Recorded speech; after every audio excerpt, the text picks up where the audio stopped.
என் அன்பு சகோதர சகோதரிகளே, இயேசு கிறிஸ்துவின் இனிய நல்ல நாமத்தில் என் அன்பின் வாழ்த்துக்கள். கர்த்தர் உங்களை ஆசீர்வதிப்பாராக. பிரியமானவர்களே, தொடர்ந்து இந்த நாட்களிலே எங்கே என்ற தலைப்பிலே நாம் ஆண்டவர் கேட்கிற இந்த கேள்விக்கு பதில் சொல்லும் வண்ணமாக தியானித்துக் கொண்டிருக்கிறோம். எங்கே அடிக்கடி நம்மை நாம் கேட்க வேண்டிய மிக அவசியமான கேள்விகளில் ஒன்று. பிரியமானவர்களே, இந்த நாளிலே யோபுவின் புஸ்தகம் 15ஆம் அதிகாரம் 12ஆம் வசனத்தை வாசிக்கிறேன். யோபு 15:12. உம்முடைய இருதயம் உம்மை எங்கே கொண்டு போகிறது? உம்முடைய கண்கள் தெரித்து பார்க்கிறது என்ன? யோபுவின் நண்பனாகிய எலிப்பாஸ் யோபுவை பார்த்து சொல்லுகிறார், உம்முடைய இருதயம் எங்கே கொண்டு போகிறது? பிரியமானவர்களே, ஒருவேளை இன்றைக்கு இந்த கேள்வி நம்மை பார்த்து கேட்கப்படுமானால் நம் பதில் என்ன? உங்கள் இருதயம் உங்களை எங்கே கொண்டு போகிறது? இருதயத்திலே நாம் பல நேரங்களிலே எங்கோ சென்று விடுகிறோம். நம்முடைய இருதயத்திலே எதையோ ஒன்றை நிறுத்தி அந்த காரியத்தை நம் இருதயம் பின்தொடர்கிறது. இருதயத்திலே அந்த காரியத்தோடு அந்த நபரோடு கூட பிணைக்கப்படுகிறோம். ஃபிசிக்கலாக இல்லைனாலும் நம்முடைய ஹார்ட் அந்த காரியத்தை தேடுகிறது. உங்கள் இருதயம் எங்கே உங்களை கொண்டு போகிறது? அருமையான தேவனுடைய பிள்ளைகளே, வேதத்தில் ஒரு 3 காரியத்தை நான் சுட்டி காட்ட விரும்புகிறேன்.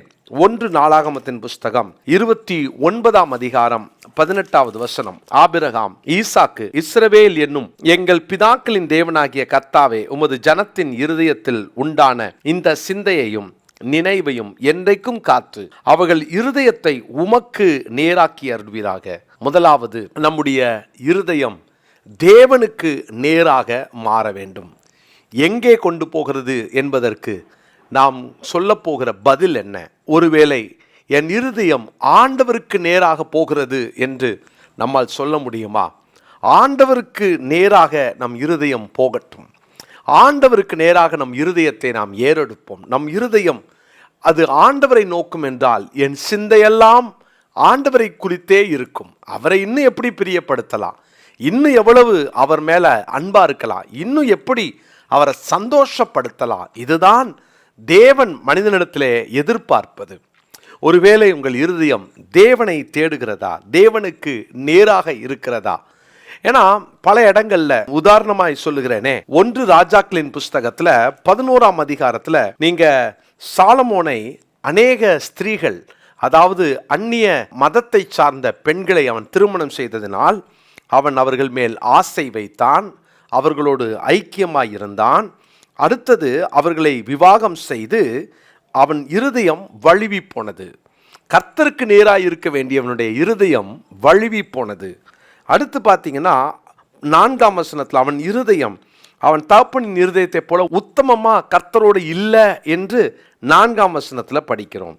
அது மாத்திரமல்ல, அடுத்த பகுதியில் பார்த்தீங்கன்னா 9ஆம் வசனத்தில் அவன் இருதயம் கர்த்தரை விட்டு திரும்பிற்று, வழுவி போனது. அவன் இருதயம் தேவனோடு உத்தமமாய் இல்லாதபடிக்கு அது திசை மாறுகிறது. கர்த்தரை விட்டே அது போயிருச்சான். அப்படின்னா எவ்வளவு ஒரு பரிதாபமான நிலைமை. பிரியமானவர்களே, உங்கள் இருதயம் உங்களை எங்கு கொண்டு செல்கிறது? சாலமோனின் இருதயம் அந்நிய தேவர்களை நோக்கி சென்று விட்டது. அதனால தான் அவன் இருதயத்திலே அவன் வழுவி போனான், கர்த்தரை விட்டு வழுவி போனான். முதலாவது, கர்த்தருக்கு நேராக நம் இருதயத்தை மாற்றுவோம். இரண்டாவதாக, லூக்கா சுவிசேஷம் 12ஆம் அதிகாரம் 34வது வசனத்தை படிக்கலாமா? லூக்கா சுவிசேஷம் 12ஆம் அதிகாரம் 34வது வசனத்தை வாசிக்கலாம். உங்கள் பொக்கிஷம் எங்கே இருக்கிறதோ அங்கே உங்கள் இருதயமும் இருக்கும். அடுத்தது, உங்கள் பொக்கிஷம் எங்கே இருக்கிறதோ. ரொம்ப முக்கியமானது என்னன்னா, நம்ம எங்க நம்ம பொக்கிஷத்தை வச்சிருக்கோமோ அங்கதான் நம்ம இருதயம் இருக்கும். யாரை உங்கள் வாழ்க்கையில் அதிகபட்சமான கவனத்துக்குள்ளாக வைக்கிறீர்களோ, யார் மேல் அதிக அன்பு இருக்கிறதோ அவங்கள நீங்கள் தேடுவீங்க. அவங்க உங்களுக்கு ஃபோன் பண்ணாங்களா, மெசேஜ் பண்ணாங்களா அப்படின்னு அவங்க மேலே ஒரு தேடல் வரும். அப்போது நம் இருதயம் அங்கே அந்த நபரை பார்க்கிறது. சரி, எனக்கு எந்த நபரும் அப்படி இல்லை அப்படின்றீங்களா? ஏதோ ஒரு பொருளின் மேல் நமக்கு ஒரு ஈர்ப்பு வருகிறதா? அதை உங்கள் பொக்கிஷமாக வச்சுருக்கிறீங்க. அப்படின்னா காலையில் எழுந்தவுடனே அந்த பொருளை தான் தேடுவீங்க. நிறைய பேருக்கு இன்னைக்கு மொபைல் ஒரு பொக்கிஷம். ஏன்னா அவர்கள் காலையில் எழும்பும் போதும் அந்த மொபைல் கண்களில் தான் முழிப்பாங்க.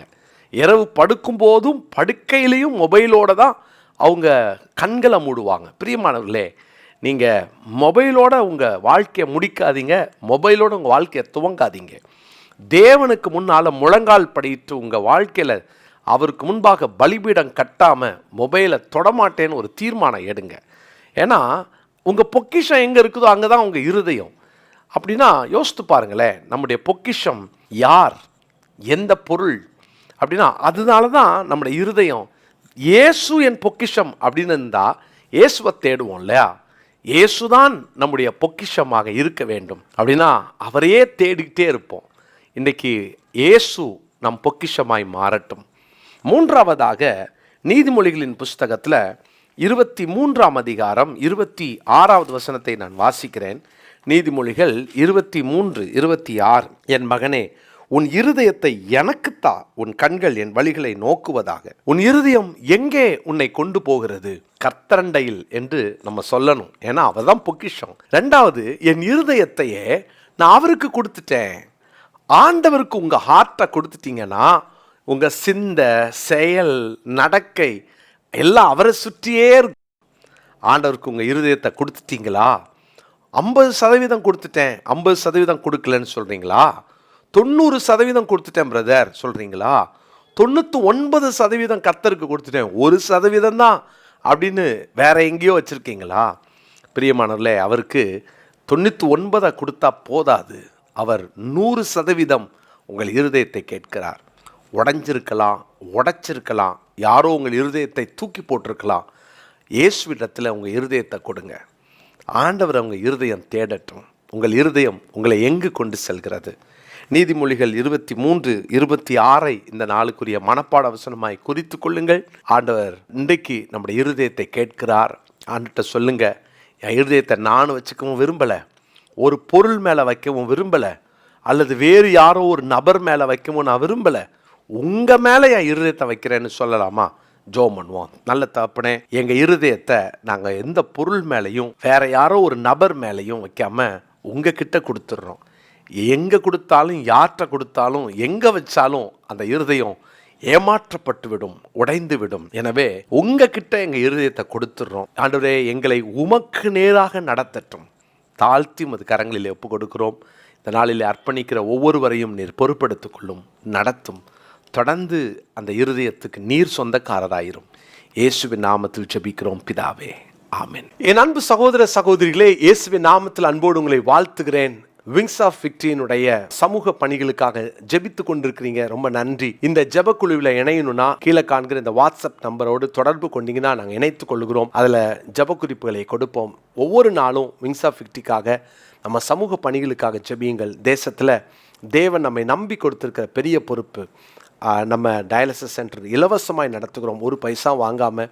அதே போல் நாம் சிறுவர்களுக்கான தெரப்பி சென்டர் வச்சுருக்கிறோம். கர்த்தருடைய கிருபையினால் நம்முடைய IAS அகாடமி அருமையாய் போய் கொண்டிருக்கிறது. வாழ்வாதார மையம் நடத்தி கொண்டிருக்கிறோம். இன்னும் முதியோர் இல்லம் துவங்க போகிறோம் சீக்கிரத்தில். முதியோர் இல்லம் கட்டுமான பணிகளுக்காக அதன் தேவைகள் சந்திக்கப்படணும்னு ஜெபித்து கொள்ளுங்கள். பிரியமானவர்களே, இந்த மாதம் நம்ம முதல் வாரத்துக்குள்ளாக கிட்டத்தட்ட 5 லட்சம் ரூபாய்க்கு மேலே நமக்கு தேவைப்படுகிறது. வாடகை கொடுக்கணும், நம்ம சேல்ரி உண்டு, மற்ற காரியங்கள் தேவைகள் உண்டு. எல்லாவற்றுக்காக ஜெபம் பண்ணுங்க. ஒவ்வொரு மாதமும் 1000 ரூபாய் கொடுக்கக்கூடியவர்களை நம்ம தேடிக்கொண்டிருக்கிறோம். ஒருவேளை நீங்கள் இது வரைக்கும் அதில் இணையலைன்னு சொன்னால், இணைந்து தேவனை மகிமைப்படுத்த உங்கள் மூலமாக ஒரு வாழ்வாதார மையமோ அல்லது மற்ற தெரப்பி சென்டருக்கு வருகிற ஒரு குழந்தைக்கோ அல்லது ஒரு டயாலிசிஸ் சென்டருக்கோ நீங்கள் உங்கள் மூலமாய் இதை தாங்க முன்வரலாம். பெரிய பணிகளை செய்கிறோம். ஒரு குழந்தையை படிக்க வைக்கிறதுக்கு நீங்கள் முயற்சி எடுக்கலாம். இந்த பிள்ளைகளை டே அண்ட் நைட்டாக ஹாஸ்டல் ஃபெசிலிட்டியோடு நாங்கள் உதவி செஞ்சு அவங்கள படிக்க வைக்கிறதுல தீவிர முயற்சி எடுத்து கொண்டிருக்கிறோம்.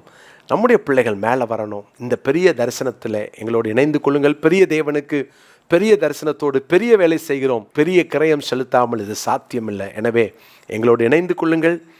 கீழே காண்கிற ஃபோன் நம்பரில் நீங்கள் தொடர்பு கொண்டு நீங்கள் உங்களுடைய உதாரத்துவமான காணிக்கையை கொடுக்க உங்களை அன்போடு அழைக்கிறேன். God bless you.